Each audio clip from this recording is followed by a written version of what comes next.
হেদায়েত দান করুক, তোরে আগে তোর বাপ মার আগে হেদায়েত দান করুক, তোর মতো বেয়াদব কিভাবে জন্ম দিছে। ও আমাদের শুধু মুখ বন্ধ করে সহ্য করতে হবে, কিন্তু আমাদেরকে কেন অকারণে বুলিং করা হয় সেগুলো নিয়ে কাউকে কথা বলতে দেখি না। আমার পেজের মধ্যে আমাকে এসে বুলিং করবে, তখন আমি উত্তর দিতে পারবো না। আমি উত্তর দিলে আমি খারাপ, কিন্তু আমাকে কেন বুলিং করা হয়? আজকে 2020 সাল থেকে শুরু হয়েছে আমার হাজবেন্ডকে নিয়ে, আমার ব্যক্তিগত জীবন নিয়ে আমাকে ট্রল করে। আজকে আমি বাংলাদেশে যে পরিমাণ ট্রলের শিকার হয়েছি, বাংলাদেশে কয়টা আমি এত পরিমাণ ট্রলের শিকার হয়েছে। আমার হাজবেন্ড কেন আমার থেকে বয়সে বড়, এটার জন্য আমার হাজবেন্ডকে আমার সুগার ড্যাডি বানাই দিছে। কত পরিমাণ ট্রল সহ্য করতে করতে করতে করতে আমি নিজের জায়গাটা তৈরি করছি। তো যারা ভাবে যে আচ্ছা আমি মনে হয় এখানে এসে দুই চারটা কথা বলে এখানে এসে দাঁড়াই গেছি, দুই চারটা কথা বলে আমরা 17টা পর্যন্ত শোরুম করছিলাম, দুই চার ইন্টারন্যাশনালি সানবিজ বাই টনিক চালু করছি, দুই চারটা কথা বলে সানবিজ বাই টনিক এভাবে চালু করে নেই। বুলিং গুলো নিয়ে আমি কাউরে কথা বলতে দেখি না, যে কেন সোশ্যাল মিডিয়াতে বুলিং করা হয় মেয়েদেরকে। বুলিং নিয়ে আমি কাউকে কথা বলতে দেখি না। যখন না বুলিং করবে, এরা কি চায় যে এরা বুলিং করবে আর আমরা এখানে দাঁড়ায় আমাদের সবকিছু হজম করে ফেলতে হবে, কারণ আমরা তো মানুষের পর্যায়ে পড়ি না। কেন হজম করতে হবে? হোয়াই আমাকে কেন বুলিং করা হয়? আজকে থেকে না 2020 সাল থেকে আমার পার্সোনাল লাইফ নিয়ে কি পরিমাণ আমাকে বুলিং, কি পরিমাণ হেনস্থা, কি পরিমাণ ট্রল, কি পরিমাণ বাজে কথা আমাকে শোনানো হয়েছে। স্টিল নাও এখন পর্যন্ত আমি তোমার জামাই মরে গেছে, এটা কি একটা বিধবা মহিলার অবস্থা? এগুলো আমাকে কমেন্ট করে, এটা কি একটা বিধবা মহিলা? এই তোরা কি চাস যে আমি আমার গায়ের মধ্যে লেখা রাখবো আমি বিধবা মহিলা? আমি বিধবা হওয়ার পরেও যে আমি মাথা উঁচু করে দাঁড়ায় আছি, এখানে দাঁড়ায়া হ্যাঁ একই জায়গায় দাঁড়ায় আছে এবং স্ট্রংলি নিজের লাইফটাকে আগায় নিয়ে যেতেছি, এটা কিছু মানুষের ভালো লাগে না। যে আমি বিধবা হওয়ার পরও কেন কান্নাকাটি করতেছি না, আমি কেন হচ্ছে যে মানে সহ্য করতেছি না। কেন সহ্য করবো? কেন? আমি যদি কোনো পুরুষ মানুষের হাত ধরে এখানে আসতাম তাহলে আমি সহ্য করতাম। আমি নিজে কাজ করে জায়গাটা তৈরি করছি। সো এটা এত ঠুনকো জায়গা না যে কেউ আমার ধাক্কা মেরে ফেলাই দিবে, কেউ আমার একটা ধাক্কা দিতে আসলে ওর আমি 20টা লাথি মেরে ফেলাই দিব। ওই স্ট্রেংথ, ওই স্ট্যামিনা আমার নিজের মধ্যে আছে। আমি গায়ে পড়ে কাউকে বুলিং করি না, নেভার এভার। কেউ যদি এসে আমাকে আইসা বুলিং করার চেষ্টা করে, আমাকে বুলিং করে, আমার ব্যক্তিগত জীবন নিয়ে কথা বলে, হ্যাঁ আমার জামাইরে নিয়ে যদি কেউ আলতু ফালতু কমেন্ট করে, তখন আমি তাকে ছাড়ি না। You understand? আমি আপনার মতো এরকম বেকার মহিলা না যে মানুষের লাইফে এটা আমি নাক গলাবো। মানুষের লাইফ নিয়ে আমার কোনো ইন্টারেস্ট নাই। ক্লিয়ার?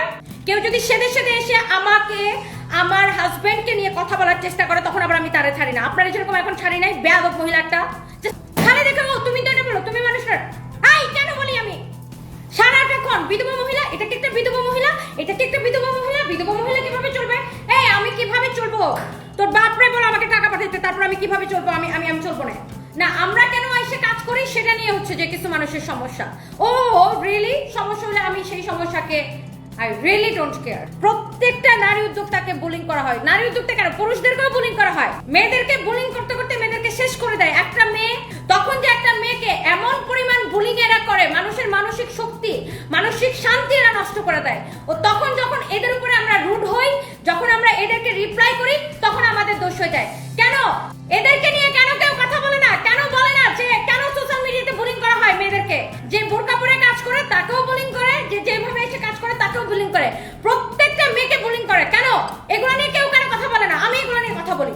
হ্যাঁ এগুলো নিয়ে আমি কথা বলে দেখে, এগুলো নিয়ে আমি উচ্চ স্বরে কথা বলে দেখে আমি অনেকের কাছে ভালো না। ও রিয়েলি তোদের মতো ফালতু মানুষের কাছে আমি ভালো হইতে চাই না। আমি সেই ভালোর মাপ কাটিতে পড়ি না, কারণ আমার গায়ের রক্ত গরম। নিজে কামাই করে খাই তো এই জন্য গায়ের রক্ত গরম। এসব আলতু ফালতু মানুষের ফালতু কথা আমি নিতে পারি না। মানুষের টাকা দিয়ে চললে নিতে পারতাম, গায়ে লাগতো না। নিজে কষ্ট করে চলি তো এই জন্য আমার খুবই গায়ে লাগে। আর এইটা একটা ক্রাইম সোশ্যাল মিডিয়াতে মানুষকে বুলিং করা। কেন বলি? কাউরে যে সাইডটা বলি, কাউরে ডাইকা না বলি যে আসো আমার লাইভ দেখো, তোমাকে আমি বলি ডেকে কাউকে বলি? Never ever. আমি কখনো কাউকে নিজে থেকে কমেন্ট করি না, নিজে থেকে দেখি না, কারো পেজে যাই না। আয়শা এরা আমার পেজের মধ্যে, আমি এখানে কাজ করি, একটা বিধবা মহিলা আমার মতো সেই জানে এই সমাজটাতে একটা ওয়ার্কিং লেডি যার হাজবেন্ড মারা গেছে, অথবা একটা ডিভোর্সি মেয়ের কি পরিমাণ ফাইট করতে হয় এই সমাজে। যার ডিভোর্স হয়েছে সে জানে। একটা মেয়ের ডিভোর্স হয়েছে, ও মানে মেয়েটার দোষ, তার মানে ও মেয়েটার চরিত্রের সমস্যা আছে, এই জন্য ডিভোর্স হয়েছে। এগুলা যারা বলেন এইসব মানুষদের ধরে জুতা পেটা করবেন, জাস্ট জুতা পেটা করবেন। আপনার মতো মেয়েদের সেলফ রেসপেক্ট নাই, দ্যাটস ওয়াই আপনারা অন্যদেরকে এভাবে অ্যাটাক করেন। আমাদের সমাজটা এত খারাপ যে একটা বিধবা মেয়েকে, একটা ডিভোর্সি মেয়েকে মাথা তুলে দাঁড়াইতে দিতে চায় না। যারা কথা বলতে পারে না, নিজের অধিকার নিয়ে লড়াই করতে পারে না, আমি ওই মেয়েদের ভয়েস হয়ে কথা বলবো। এটার জন্য যদি আমার ফাঁসি হয় তারপর আমি বলবো। সত্যি কথা বলতে আমি কোনোদিন ভয় পাই নাই, অতীতেও ভয় পাই নাই, এখনো ভয় পাই না। আমাকে এসে বুলিং করবে, বারবার এসে আমাকে বুলিং করবে, প্রত্যেকটা লাইভ কিছু বলতে পারবো না। ও আমি কিছু বললে তখন তোমার ব্যবহার খারাপ। I am extremely sorry dear, আমার ব্যবহার খারাপ। আমার সাথে যে যেরকম ব্যবহার করবে আমি তাকে ওরকম ব্যবহার করবো।